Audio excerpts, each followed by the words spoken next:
আলোচনার ক্ষেত্রে এক ধরনের অনীহা বিভিন্ন জায়গাতে আমরা লক্ষ্য করছি। অনেক ক্ষেত্রেই ব্যাপারটা এরকম যে আপনাকে মানতে হবে এবং না মানলেই আপনি দোসর অথবা আপনি এক ধরনের সিম্প্যাথাইজার কিংবা আপনি ভালো চান না, এরকম একটি ট্যাগিং হচ্ছে। এটা ঠিক না। গণতান্ত্রিক ব্যবস্থায় সব কিছু মানুষ মানবে না এবং যা মানবে না সেটা আলোচনার মাধ্যমে সমঝোতায় আসতে হবে অথবা আইনের মাধ্যমে সমাধান করতে হবে। এই দুইটাই হচ্ছে রাস্তা।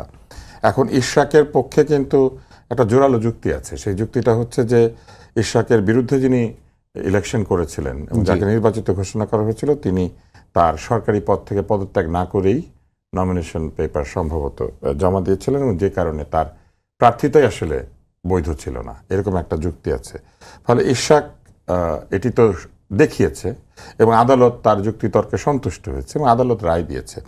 আদালত রায় দেওয়ার পরে আমরা এতদিন জানতাম যে এটা মেনে নিতেই হয়, আদালতের রায় মানতে হয়, কিন্তু নানান অজুহাতে সরকার এই রায়টি কমপ্লাই করেন নাই এবং তারা পাল্টা আইন বা অন্য কিছু দেখেছেন, কিন্তু তারা তো রিটও করেন নাই বা তারা আপিলও করেন নাই। কেউ তো তার বিরুদ্ধে গিয়ে দাঁড়ায় নাই। ইশরাকের বিরুদ্ধে দাঁড়িয়ে তো আইনের আশ্রয় নিয়ে রিট করেছিল সেটাও খারিজ হয়ে গেছে এবং যেটা একটু আগে ডাক্তার শাহাদাত বলছিলেন যে তার বিরুদ্ধে যেমন কেউ দাঁড়ায় নাই, ইশরাকে তো আসলে সেরকম কোনো বিরোধী পক্ষ ছিল না। তো যদি তাই হয়ে থাকে এবং সরকার যেখানে আপিল করেন নাই বা বাধাও দেন নাই, কি কারণে তাকে শপথ গ্রহণ করানো হয় নাই, এটার কোনো ভালো ব্যাখ্যাও টাইমের কথা বলা হয়েছে, সময় শেষ হয়ে গেছে। তো সেই সময়ের বিষয়টা তো আসলে আদালতের বোঝার কথা, তাদের তো এটা দেখার বিষয় না। তাহলে তারা আদালতকে বোঝানোর জন্য আপিল করতেন যে সময় শেষ হয়ে গেছে, আদালতের ব্যাখ্যা চাইতে পারে। এখন মুশকিল যেটা হয়েছে যে কারা বিরোধিতা করছে এবং কারা মারামারি করছে, এই জায়গাটিতে আমার মনে হয় সরকারকে জবাব দিতে হবে, এখনকার ইন্টারিম সরকার।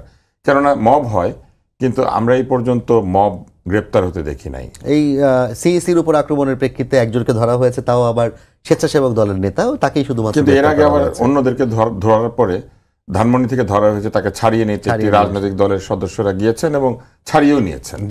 তো মুচলেকা দিয়ে এক দলকে ছাড়িয়ে নেওয়া যায়, আরেক দলকে আবার গ্রেপ্তার করা হয়, পুলিশের সামনেই মব কাউকে এরকম হ্যারাস করে। এই যে বিষয়গুলি হচ্ছে, এইগুলি তো প্রতিরোধ করার কথা ছিল সরকারের, সেটা তারা করছেন না। কিন্তু একজন আইন থেকে আদালত থেকে রায় নিয়ে এসে মেয়র হতে চাইছেন, তাকে তারা হতে দিচ্ছেন না।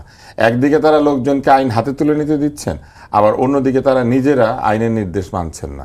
এই জিনিসগুলি আসলে কিন্তু এক ধরনের অনাস্থা তৈরি করে।